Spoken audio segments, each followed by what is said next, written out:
Okay, so like imagine seeing all those missing person posters, those desperate pleas from families, and the entire community rallies for this missing mother, and then bam, it turns out she made the whole thing up. It's like the Sherri Papini case, it just messed with all of us. Yeah, it really shows how we as society get caught up in these stories, especially when they hit those deep fears. Exactly. And that's why we're diving into this morbid podcast episode that breaks down the whole insane story. I Mhm. mean, they have actual quotes from Sherri herself, her family, the investigators, even people from Redding who lived through it.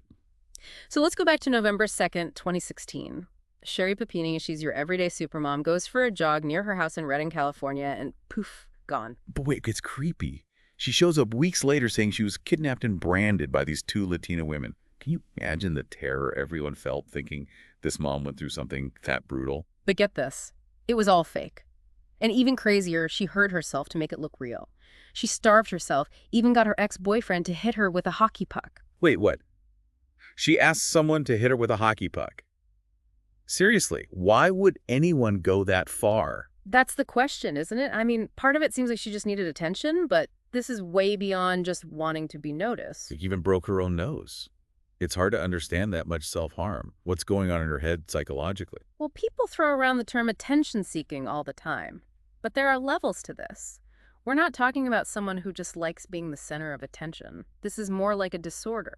So you're thinking like personality disorders. Maybe, like Munchausen syndrome, where people fake being sick or injured for sympathy. But even that doesn't explain everything in this case. It's like she was making her own thriller movie and she was the star victim. You got it. And she used some intense imagery to sell it. Remember those brands she said her kidnappers gave her? Right. And those details plus her descriptions of these Latina women, it all played right into existing racial biases. And that's where the real danger is. She wasn't just looking for attention. She was using prejudice to make her story believable. It's terrifying to think about how her lies hurt the Latino community in Redding. All of a sudden, they were the suspects treated like potential threats, all because of her made-up story. And this wasn't just a moment of fear either. It really messed with their feeling of safety, their trust in the community, and that sticks with you. It's heartbreaking. They became victims, too, in this whole mess. And we can't forget how the community reacted when she first disappeared.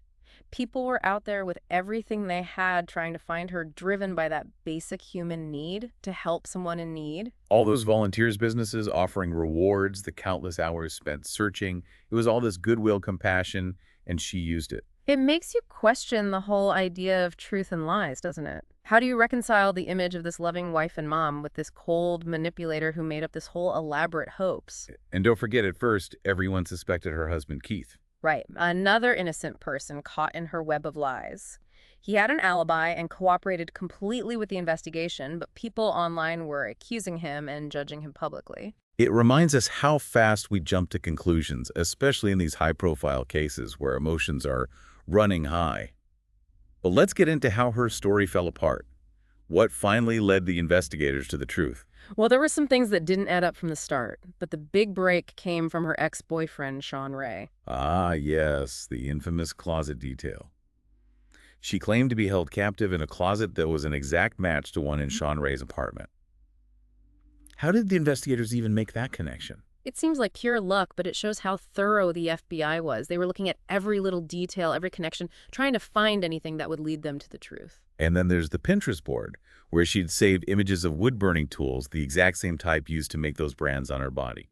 It's a scary example of how she planned this hoax down to the specific tools used to hurt herself. But even with all that evidence, when they confronted her, she still denied everything. That's right. Even with all the proof, she wouldn't admit it. That level of denial is what makes this case so fascinating psychologically.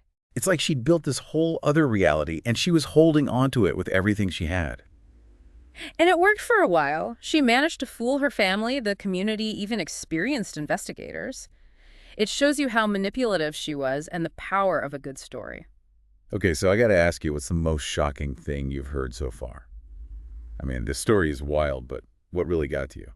It's almost like she got so deep in her lies that she convinced herself to. You see it sometimes with these pathological liars. So it wasn't just cold and calculated. There was some psychological thing going on that maybe even she didn't get. That's the thing about people's minds. It's a whole maze of reasons and justifications. We might never really know what pushed her that far, but we can look at how her story got to so many people. Right, because at first everyone was so sympathetic and supportive, Why did they believe her even when things didn't seem right? She tapped into our primal fears, those things that keep you up at night, that idea of a mom snatched away, held captive, branded. It's like a nightmare that just gets to you. And those brands, those weren't just random marks. Yeah. They seemed like symbols pointing to something dark and ritualistic. Exactly. And that added a whole other level of fear and intrigue. People were talking about cults, human trafficking rings, all these crazy theories. It's like she created this mystery, and everyone was trying to solve it even when the pieces didn't fit. And we can't forget about the media. They wanted every little detail, every twist. Remember that anonymous person who offered the $100,000 reward? Yeah, it was all over the news. It just made everything more dramatic and mysterious. But think about it. No one ever claimed that reward. Why? Because it was all made up another part of Sherri's plan to keep the attention on her. It's mind-blowing how she played the media, the public, even experienced investigators for so long. It just shows how powerful a good story can be. We're programmed to look for patterns to connect the dots, even when the evidence is weak or doesn't make sense. And in this case, she gave people a story they wanted to believe, a story that confirmed their fears about the world. And sadly, those fears often have a racial element. She knew by accusing Latino women. She was using a stereotype, a prejudice that was already there. And that's what makes this so insidious. She wasn't just using our empathy, she was using our biases.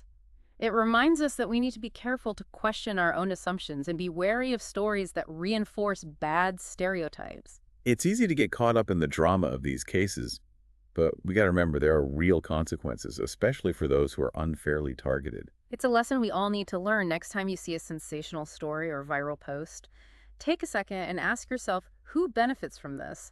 What biases might be at play, and what evidence is there to back it up? It's about being smart about the information we take in, especially now with misinformation spreading so quickly.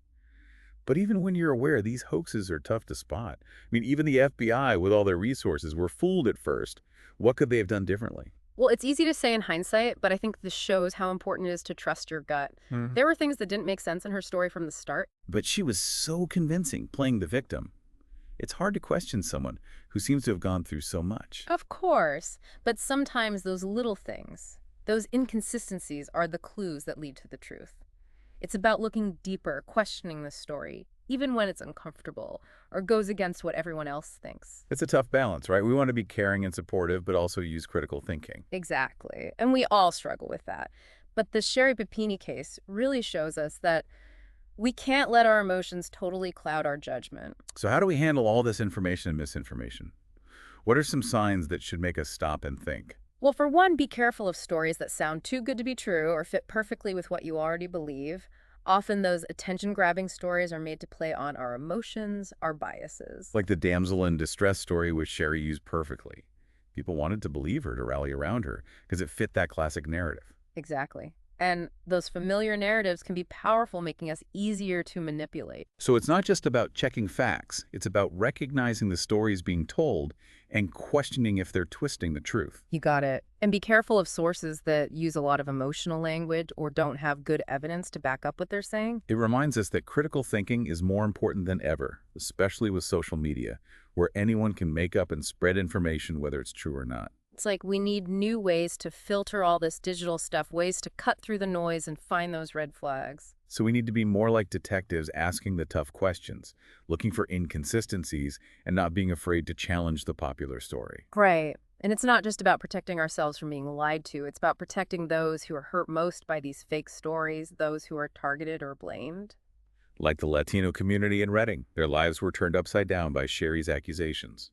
They faced suspicion, fear, even harassment, all because of her lies.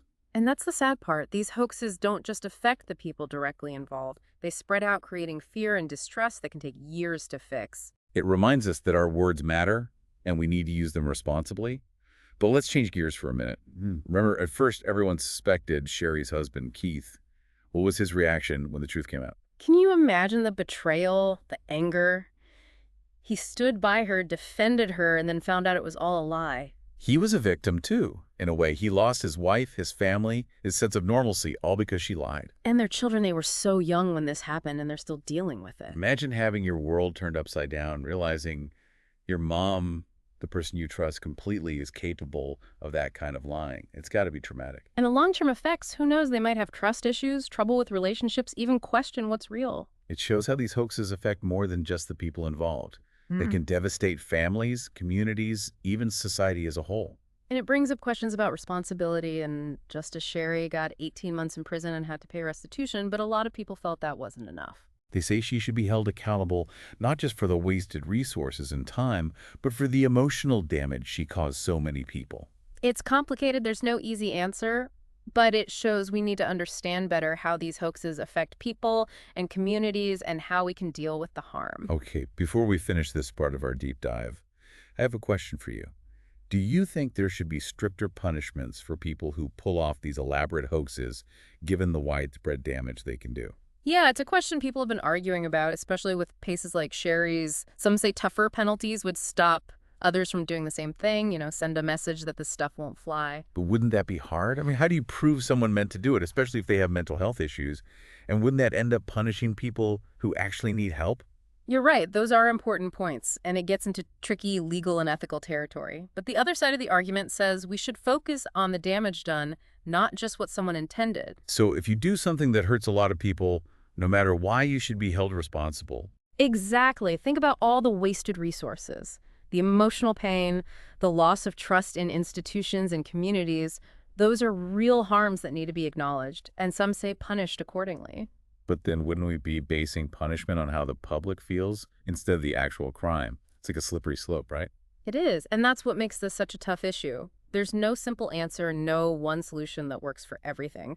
But maybe the answer is a more well-rounded approach, one that mixes legal consequences with helping people get better. So not just punishment, but dealing with the root causes that might have led to the hoax in the first place. You got it, things like mandatory therapy, community service aimed at fixing the harm done, and even public education to teach people about the dangers of these hoaxes and how to spot them. That makes sense. It's about moving away from just punishing people and toward a more restorative approach, one that acknowledges the harm, but also gives chances for healing and growth. And it's about understanding that these hoaxes aren't just random events. They're often signs of bigger problems in society, like the spread of false information, the loss of trust in institutions, and the pressure to create a certain image online. It's almost like we're living in this world of lies where truth doesn't mean much and reality is whatever you choose to believe. And that's dangerous because when we lose sight of the truth and we get used to fake stories, it weakens the foundation of society. It makes it harder to trust, to connect, to have real conversations about things that matter. And it creates an atmosphere of doubt and suspicion where everyone's a potential liar and every story is potentially fake. That's kind of depressing. It- But it feels true given what's happening in the world. So what can we do as individuals to fight this? I think it starts with being more aware, more critical of the information we take in. Don't just accept everything you see or hear. Ask questions, do your own research, and be careful of sources that use a lot of emotional language or don't have good evidence. So be an active part of the information world, not just someone who takes it all in without thinking. Exactly. And be open to challenging your own biases, to listening to different points of view, and to talking things out respectfully, even when it's tough. It's about recognizing that we all have a part to play in creating a society that's more informed and discerning, one that values truth and responsibility. And maybe the biggest takeaway from the Sherri Papini case is that lies, no matter how elaborate or well-intentioned, eventually come to light. The truth always finds a way out, even if it takes time.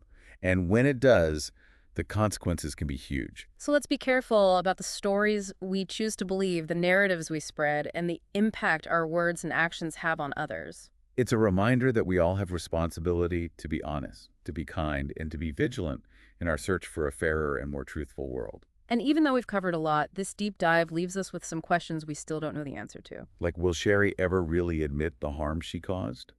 Will her children ever really understand what she did? And how can we as a society better support people who are struggling with mental health so they don't resort to these extreme things for attention or escape? These are things to think about as we try to learn from past mistakes and build a future where truth and empathy win out. Thanks for joining us on this deep dive.